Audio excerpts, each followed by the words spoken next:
when we first started, I asked you a question and you like, we go for this is Todd, this is minutes. Todd.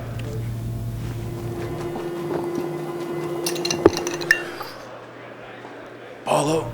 This is so important that I literally I'm going to have a drink of water and I'm not going to bullshit this at all. I'm thinking. You like that impression too, huh? Okay.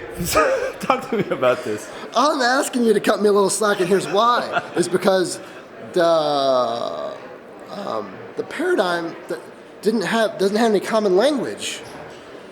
You follow what I'm saying? Like if it's like the analogy that I like to use is like trying to describe what a sphere looks like to someone that lives in a two-dimensional reality. You follow what I'm saying? Like, so it took a lot of long explanation for people to understand.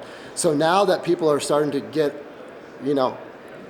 into this concept, now I can start to condense the explanations a little bit because we have some common understanding and some common language. But it wasn't there before, Fortunately, that's changing. Let's keep it changing. Hey, speaking of this paradigm shift, this change, it seems like there is a lot of people saying the same things that you've been saying. Things like don't be a gunfighter, be a fighter with a gun. You have to integrate all of these skill sets into a holistic training approach, an integrative training approach.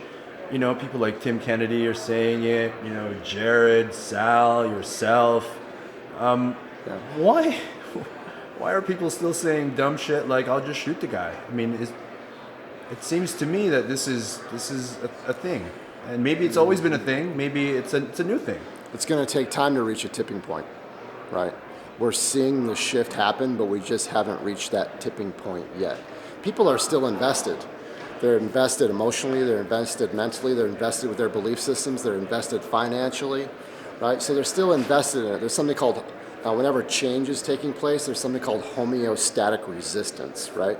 When any organism wants to resist on transitioning into a new known, right? Even if that new known or that new paradigm is going to be beneficial, there's still a lot of resistance that happens during that process of change. I just think that we're in the some of the later stages, right? Before that shift actually takes place, and I'm really excited about watching it happen.